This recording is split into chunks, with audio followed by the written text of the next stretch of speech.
नमस्कार प्रिय दर्शकों, मैं यशराज तिवारी आप सभी का बहुत बहुत स्वागत करता हूं प्रोफेशनल एस्ट्रोलॉजी पर। जैसा कि थंबनेल को देख करके आप समझ ही गए होंगे, आज मैं आप सभी के समक्ष उपस्थित हुआ हूं दी एस्ट्रोलॉजी शो के एपिसोड नंबर 34 को लेकर।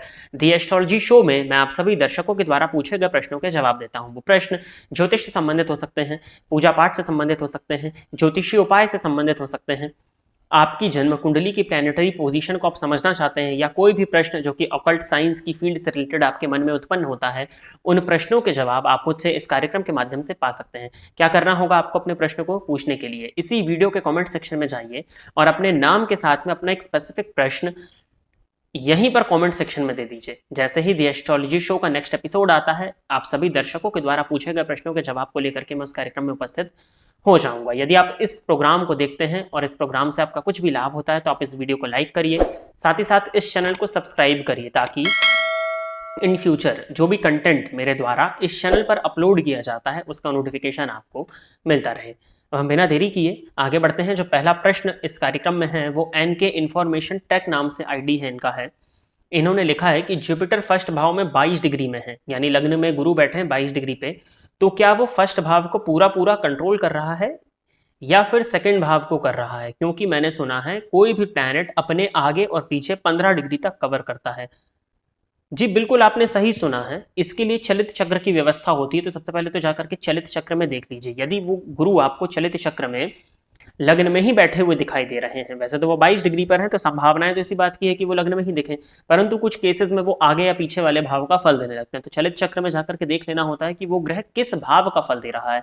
और जो आप पूछ रहे हैं ये भाव मध्य का विषय है। जब आप अपनी जन्म कुंडली का निर्माण करते हैं सॉफ्टवेयर में, किसी भी सॉफ्टवेयर में, अब मुझे पता नहीं, मेरे में तो दिखाता है, ग्रह स्पष्ट में जाकर के जब आप देखेंगे तो प्रथम भाव का आपको भाव मध्य मिलता है। जैसे 15 डिग्री पर नॉर्मली हम लेकर के चलते हैं, तो जो भाव मध्य होता है उस भाव मध्य के आधार पर पूरे भावों को डिवाइड किया जाता है, क्योंकि प्रत्येक भाव 30 डिग्री का होता है। तो जो आपने कहा ना कि 15 डिग्री आगे और 15 डिग्री पीछे, वो कवर जरूर करता है, लेकिन संपूर्ण प्रभाव ग्रह जहां बैठता है और जहां देखता है वहां का माना जाता है। अब लग्नगत गुरु है तो देखिए, अगर द्वितीय का भी फल देंगे तो क्या होगा? द्वितीय भाव में अगर गुरु हो तो ऐसे व्यक्ति धन से संपन्न रहता है। अब लग्न में भी अगर गुरु है तो उनकी दृष्टि पंचम भाव पर पड़ेगी और नवम भाव पर पड़ेगी। तो पंचम भाव पर गुरु की दृष्टि हो तो व्यक्ति ज्ञानी होता है। अब जिसके पास में ज्ञान होगा उसके लिए धन कौन सी बड़ी बात है, तो धन तो आ ही जाता है। तो ये चीज हो जाती है। और उसके लिए जो आपका प्रश्न था मूलतः वो भाव मध्य की व्यवस्थाएं उसके लिए की गई हैं। तो भाव मध्य को देखिए और चलित चक्र को जाकर के देखिए। चलित चक्र की स्थिति इस बात को प्रदर्शित करती है कि ग्रह मूलतः किस भाव का फल दे रहा है। और एस्पेक्ट्स बताइए, क्या जुपिटर 5, 7, 9 हाउस को पूरा पूरा देख रहा है, ये थोड़ा 6, 8, 10 भाव को भी देख रहा है, या वो सिर्फ 5, 7, 9 को ही 100% एस्पेक्ट से देख रहा है? नहीं, भाव दृष्टि तो वहीं से ली जाएगी। आप जिस जगह पर बैठे हैं आप वहीं से ना देखेंगे, आप यहां वहां जाकर के आड़े टेढ़े होकर थोड़ी देख सकते हैं। यदि आपका गुरु लग्न में बैठा है, भले ही वो किसी भी डिग्री पर है, चलित में भी दृष्टि नहीं देखी जाती। यदि वो लग्न में बैठा, D1 चार्ट लग्न कुंडली में अगर आपको गुरु लग्न में दिख रहे हैं तो उनकी पहली दृष्टि पंचम भाव पर, दूसरी दृष्टि सप्तम भाव पर और तीसरी दृष्टि नवम भाव पर ही होगी। दृष्टि 6वें, 8वें, 10वें इस तरह से नहीं। लग्नगत गुरु की दृष्टि 5वीं, 7वीं और 9वीं ही मान्य होगी, इसके अलावा और कोई दृष्टि नहीं होगी 100%। अब देखिए, हर दृष्टि का अपना अपना प्रभाव होता है। जैसे हर ग्रह के पास 7वीं दृष्टि है तो सप्तम दृष्टि 100% प्रभावी मानी जाती है। गुरु के केस में 5वीं और 9वीं दृष्टि को भाग्यमय दृष्टि के रूप में माना जाता है। तो गुरु की तीनों ही दृष्टियों में शुभत्व है। अगर वो लग्न में बैठे हैं तो 5वें, 7वें और 9वें इन तीनों भावों को देखेंगे। इन तीनों भावों से संबंधित जो भी रिश्ते हैं उनको बचाने का प्रयास ये गुरु यहां बैठ करके करेंगे। आगे बढ़ते हैं। अगला प्रश्न जो है ये ममता देवी जी का है। इन्होंने पूछा है कि सर, तुला लग्न में सूर्य और राहु दोनों की डिग्री 0 हो, 10th में हो, तो क्या ग्रहण दोष प्रबल है?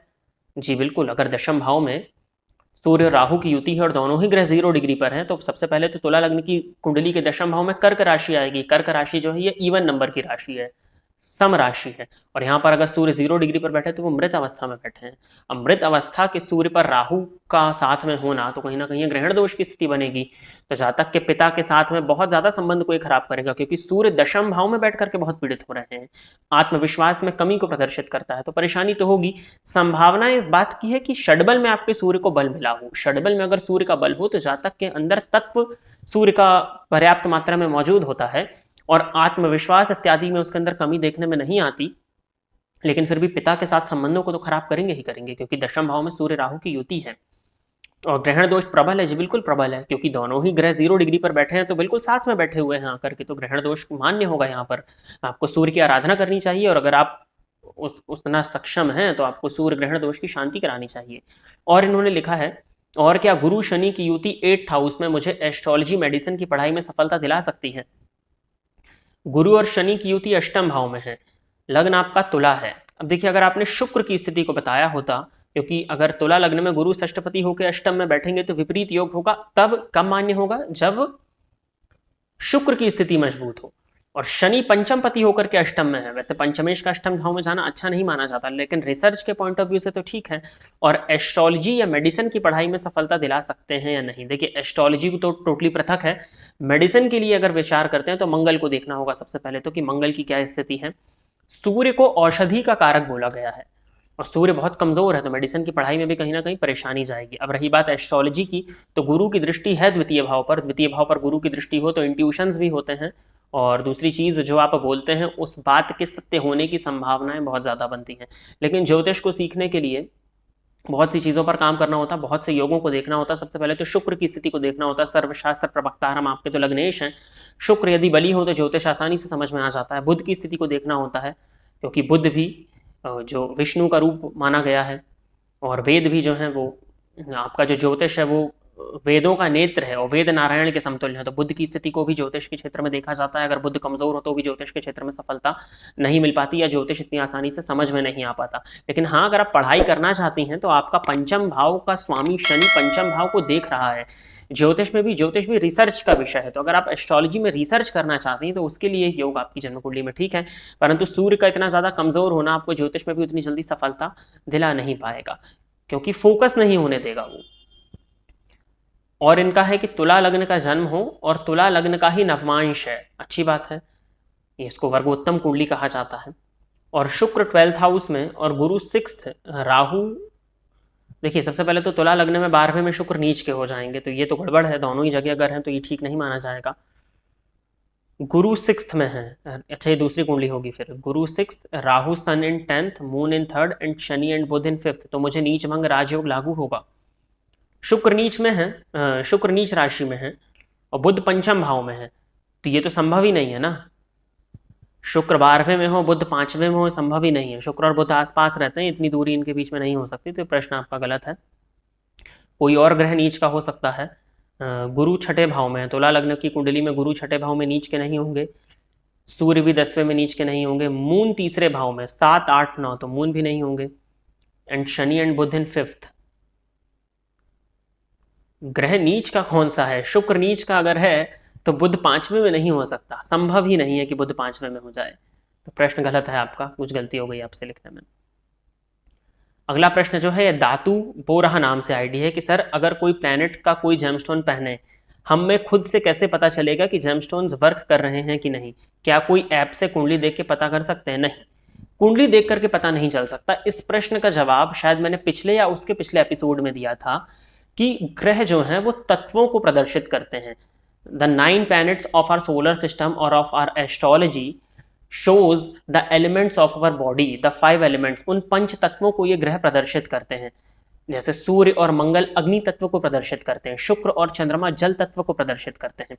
यदि कोई ग्रह आपकी जन्म कुंडली में कमजोर है, तो वो ग्रह जिस तत्व को रिप्रेजेंट करता है, उस तत्व की कमी आपके शरीर में देखने में मिलेगी। जैसे यदि सूर्य या मंगल आपकी जन्म कुंडली में कमजोर है, तो आपके शरीर में अग्नि तत्व की कमी है, आपका शरीर ठंडा रहेगा, आपको ठंड बहुत जल्दी लग जाएगी, आपके शरीर का टेम्परेचर राइज ज्यादा नहीं हो पाएगा।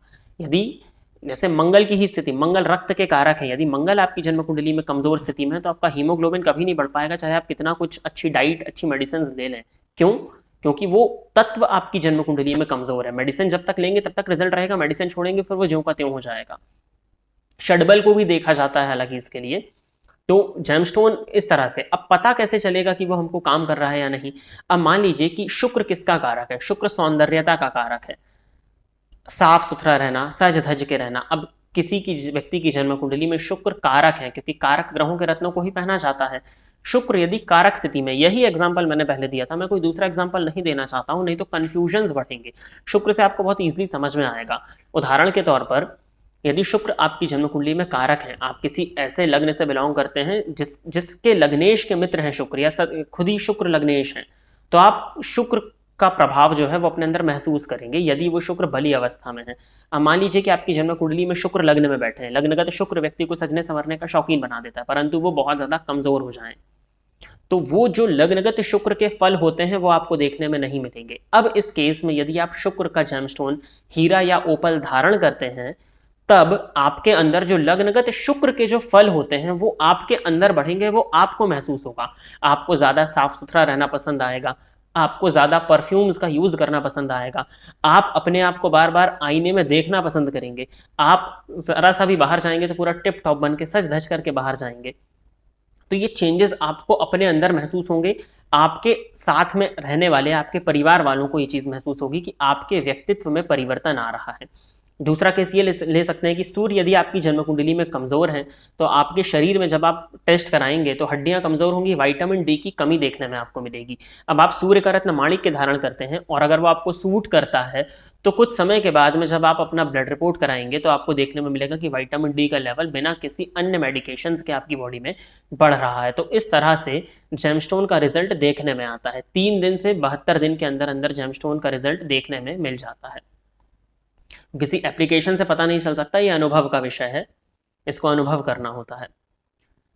एक और प्रश्न है, ये यूजर नाम से आईडी है, इन्होंने थैंक्स भी लिखा है, तो हो सकता है पहले इनके प्रश्न का मैंने जवाब दिया हो। इन्होंने लिखा है कि 8वें भाव में राहु हूं तो दाम्पत्य जीवन में किस तरह की परेशानियां आ सकती हैं। सबसे बड़ी परेशानी तो है कि आपके जीवन साथी की वाणी बहुत ज्यादा कड़वी होगी, ये अष्टमस्थ राहु का प्रभाव है। हालांकि अष्टम भाव में राहु हो तो एक पॉजिटिव पॉइंट देखने में आता है कि ससुराल से आकस्मिक धन लाभ के योग बनते हैं, तो अब अच्छा ही मानिए उसको, कलयुग में तो अच्छा ही है। हाँ, लेकिन अगर अष्टम भाव में राहु जाकर के बैठ जाएं तो जन्म कुंडली का मिलान करा लेना चाहिए। कई बार क्या होता है कि जीवन साथी के स्वास्थ्य में भ्रामक रोग की स्थिति उत्पन्न हो जाती है और जीवन साथी की वाणी कड़वी होती है। जीवन साथी को मेनली स्त्रियों के केस में ज़्यादा होता है कि हस्बैंड जो होते हैं उनको शराब इत्यादि की लत, गलत खान पान की आदत देखने में मिलती है। तो अष्टम भावस्थ राहु के होने से दाम्पत्य जीवन में ये परेशानी आती है। और अगला प्रश्न भी इन्होंने लिखा है कि जन्म कुंडली में 8वें भाव में राहु हो तो अचानक धन की प्राप्ति होती है, और यदि राहु अष्टम भाव में, कृपया बताएं कि अच्छे परिणाम क्या है और बुरे परिणाम क्या है। देखिए, हमेशा तो ऐसा नहीं होता है, नहीं तो उन 2 घंटों में जो भी जिनका भी जन्म होगा जब अष्टम भाव में राहु होंगे तो सभी को आकस्मिक रूप से धन लाभ होने लगेगा। धन आकस्मिक रूप से धन लाभ होने के लिए भी जन्म कुंडली का 11वां भाव बली होना चाहिए। अब हाँ, अचानक धन की प्राप्ति, जैसे विवाह एक बार ही होता है जीवन में मोस्टली, तो वहां पर आपको जो है डाउरी इत्यादि के रूप में आकस्मिक रूप से धन की प्राप्ति हो जाती है। अष्टम भाव में राहु हो और बुध की स्थिति कहीं ना कहीं अच्छी हो, क्योंकि मैंने कार्यक्रम करके बताया था कि जन्म कुंडली में यदि बुध की स्थिति अच्छी है तो राहु चाहते हुए भी आपको बहुत ज्यादा कष्ट प्रदान नहीं कर पाते। क्यों? क्योंकि बुद्धि तीव्र होती है, व्यक्ति को पता होता है कि उसका सही क्या है, उसका गलत क्या है। राहु की महादशा में सबसे पहले संगति बिगड़ती है। अगर बुध बली होंगे तो व्यक्ति को पता होगा कि क्या अच्छा है क्या बुरा है। तो राहु कैसे, जब आपकी बुद्धि अत्यधिक मजबूत हो जाए तो राहु उस बुद्धि को भ्रमित करेंगे कैसे। अष्टम भाव में अगर राहु हो और अगर बुध बली हो तो बुध बैंकिंग, फाइनेंस, मैनेजमेंट और आपकी मेनली शेयर मार्केट के कारक है। तो ऐसे व्यक्ति को शेयर मार्केट से आकस्मिक रूप से धन का लाभ हो जाता है। लेकिन उसका ये मतलब नहीं है कि सिर्फ इस योग को देख करके एकदम से शेयर मार्केट में कूद के आपने इन्वेस्ट कर दिया। पहले उसको सीखना होता है, बाकायदा जन्म कुंडली में पंचम भाव की स्थिति को देखना होता है। तो ये है अष्टम भावस्थ राहु के बुरे परिणाम ये भी देखने में आते हैं कि भ्रामक रोग होते हैं। कई बार ऐसे रोग आपको हो जाते हैं जो कि डॉक्टर्स की पकड़ में नहीं आते। आपको परेशानी हो रही होती है, बट जब आप ब्लड रिपोर्ट्स उसकी निकलवाते हैं, टेस्ट कराते हैं, तो सब कुछ नॉर्मल आता है। डॉक्टर कहता है कि सब कुछ ठीक है, सिर्फ तुम्हारे मन का भ्रम है। तो ये भ्रामक रोग देते हैं राहु अष्टम भाव में बैठ करके। कुछ ज्योतिषियों के मत में या कुछ किताबों का मत है कि अष्टम भाव में अगर जाकर के राहु बैठे तो जो सींग वाले जानवर होते हैं, जैसे गाय, बैल या जिन भी जानवरों के सींग होते हैं, उनसे ऐसे लोगों को खतरा होता है। अष्टम भावस्थ राहु पर यदि किसी पापक ग्रह की दृष्टि पड़ जाए तो ऐसे जातक को गुप्त रोग की भी संभावनाएं, पाइल्स इत्यादि, फिशर इत्यादि की संभावनाएं बन जाती हैं। तो उसको अपने खान पान पर ध्यान रखना चाहिए, क्योंकि अष्टम भाव में जो राहु बैठे उनकी दृष्टि द्वितीय पर पड़ रही है। दशम भावगत राहु की दृष्टि अगर द्वितीय पर पड़े तो धन को एकत्रित करने वाली, लेकिन अष्टम भावगत राहु की दृष्टि अगर धन भाव पर पड़े तो गलत खान पान, शराब इत्यादि पर ऐसे व्यक्ति का व्यय होता है। तो उस वजह से स्वास्थ्य में कहीं ना कहीं परेशानी आती है। तो ये दूसरा दुष्परिणाम है। और तीसरा दुष्परिणाम जो है वो दिमाग में आया था, वो निकल गया कि अष्टम भाव में राहु हो तो मेनली आपको अपने खान पान का ही ध्यान रखना चाहिए। स्वास्थ्य से संबंधित परेशानी देने वाला होता है। हाँ, तंत्र मंत्र के प्रभाव में ऐसा व्यक्ति बहुत जल्दी आ जाता है। तो जहाँ पर तंत्र मंत्र से संबंधित चीज़ें होती हैं, ऐसी जगह पर जाने से ऐसे व्यक्ति को बचना चाहिए और हनुमान जी की आराधना करते रहना चाहिए ताकि आभामंडल मजबूत बना रहे। यदि पुरुष की कुंडली है, अष्टम में राहु है और कहीं ना कहीं बुध और शुक्र भी पीड़ित हैं, तो नपुंसकत्व की स्थिति भी उत्पन्न हो जाती है। पूरा जन्म कुंडली अध्ययन का विषय है। तो प्रिय दर्शकों, इतने ही सभी प्रश्न आप सभी दर्शकों ने किए थे और इतने ही प्रश्नों को लेकर के दी एस्ट्रोलॉजी शो के एपिसोड नंबर 34 में मैं आप सभी के सम्मुख उपस्थित हुआ था। आशा करता हूं कि जितने भी लोगों के प्रश्नों के जवाब मैंने दिए वो सभी संतुष्ट होंगे। कुछ और भी प्रश्न जो कि आप लोगों ने किए हैं, मैंने कल चेक किया था, तो वो नेक्स्ट प्रोग्राम में आ जाएगा। एक प्रोग्राम में लगभग 3 से 4-5 प्रश्नों की जगह होती है, तो आप अपने प्रश्न को देते रहिए। जैसे जैसे आने वाले कार्यक्रम आएंगे आपके प्रश्न उसमें सम्मिलित कर लिए जाएंगे। यदि आप इस प्रोग्राम को देखते हैं और अगर आपको ये प्रोग्राम पसंद आता है तो आप इस वीडियो को लाइक करिए, साथ ही साथ इस चैनल को सब्सक्राइब करिए ताकि इन फ्यूचर जो भी कंटेंट मेरे द्वारा इस चैनल पर अपलोड किया जाता है उसका नोटिफिकेशन आपको मिलता रहे। आज के इस कार्यक्रम में बस इतना ही रखते हैं। नमस्कार।